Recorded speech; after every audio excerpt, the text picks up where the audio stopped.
Hello everyone, welcome to commerce lectures. I am Neha. आज करेंगे हम मार्केटिंग मैनेजमेंट एंड टॉपिक है हमारा आज का roles in the buying behaviour. ठीक है, सबसे पहले पढ़ते हैं क्या रोल होता है इनिशिएटर का। इनिशिएटर कौन होता है? The person who first suggest और thinks of the idea of buying a product और सर्विस। भाई इनिशिएटर वो इंसान होता है जो सबसे पहले सजेशन देता है या सबसे पहले सोचता है, जिसके दिमाग में सबसे पहले ये आइडिया आता है कि हमें एक प्रोडक्ट या सर्विस जो है ख़रीदना है, उसकी हमें ज़रूरत है। ठीक है, ज़रूरत का एहसास जैसे सबसे पहले होता है वो होता है इनिशिएटर। सेकंड हो गया यूज़र्स। यूज़र कौन हो गए? People who actually uses the product. भाई प्रोडक्ट को जो लोग बिल्कुल यूज़ करते हैं वो हो गए यूज़र्स। जैसे कि आपके फादर आपके लिए पेन खरीद के लेके आए और उस पेन को आपने यूज़ किया तो आप हो गए user. Their satisfaction and experience with the product directly impact the future purchases. अब भाई यूज़र अगर सेटिस्फाइड है, ठीक है, उसका एक्सपीरियंस अच्छा रहा उस प्रोडक्ट के साथ, तो इससे क्या होगा? फ्यूचर परचेजेस पे इफ़ेक्ट पड़ेगा। इसका मतलब है भविष्य में वो यूज़र यही चाहेगा कि मैं यही पर्टिकुलर प्रोडक्ट खरीदूं, इसी ब्रांड का प्रोडक्ट खरीदूं। ठीक है, चलो आगे बढ़ते हैं। इन्फ्लुएंसर्स कौन होते हैं?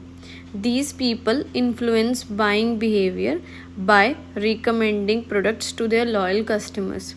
अब भाई ये वो लोग होते हैं जो कि हमारे बाइंग बिहेवियर को जो है चेंज करने की कोशिश करते हैं।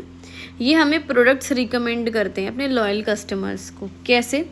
जैसे कि आपने देखा होगा टीवी में ऐड आ रही है, अगर कोई भी हीरोइन है वो पर्टिकुलर शैम्पू या कोई परफ्यूम की ऐड दे रही है तो हम सबको लगेगा कि हमें भी यही प्रोडक्ट जो है ट्राई करना चाहिए। ये करीना कपूर है या ऐश्वर्या राय, जो भी हीरोइन है, ये प्रोडक्ट ट्राई करती है, यूज़ करती है, चलो हम भी इस प्रोडक्ट को ट्राई करके देखते हैं। तो वो हमारे बिहेवियर को यहाँ इन्फ्लुएंस कर रहे हैं। Brands may pay influencers to endorse their products through marketing campaign. और ब्रांड्स यानी जो कंपनीज होती है बेसिकली वो क्या करती हैं?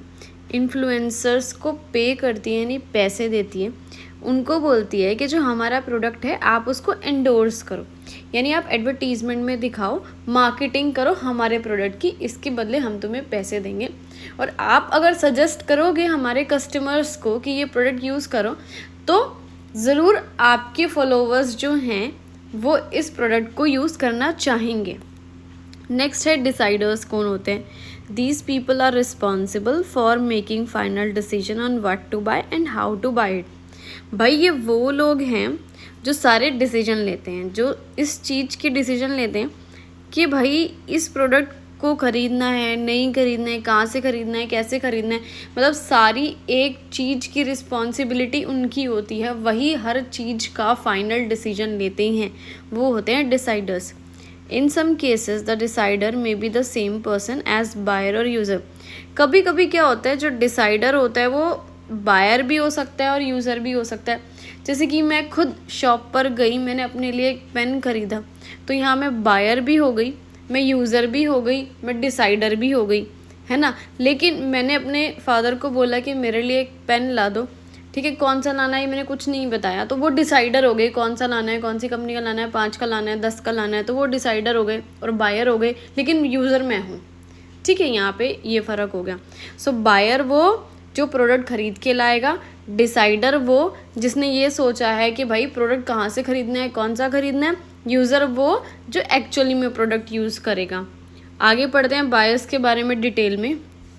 The persons who makes the actual purchase, यानी एक्चुअली में जो दुकान पे या शोरूम पे कहीं पे भी जाके जो प्रोडक्ट परचेज खरीदता है वो इंसान होता है बायर।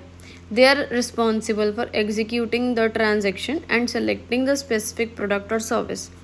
वो जो है एग्जीक्यूटिंग द ट्रांजेक्शन का मतलब क्या है?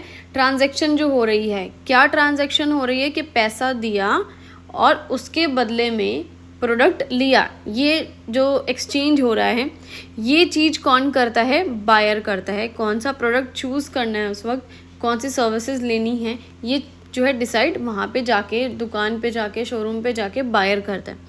गेट कीपर्स कौन होते हैं? The person who collects and control the flow of information. भाई ये वो इंसान होते हैं जो सारी इन्फॉर्मेशन कलेक्ट करते हैं, और control the flow of information का मतलब है कितनी इन्फॉर्मेशन आगे पास करनी है, कितनी नहीं करनी है, कितनी रोक के रखनी है, सारी इन्फॉर्मेशन आगे पास करना इनके हैंड्स में होता है। तो ये हो गए गेट कीपर्स।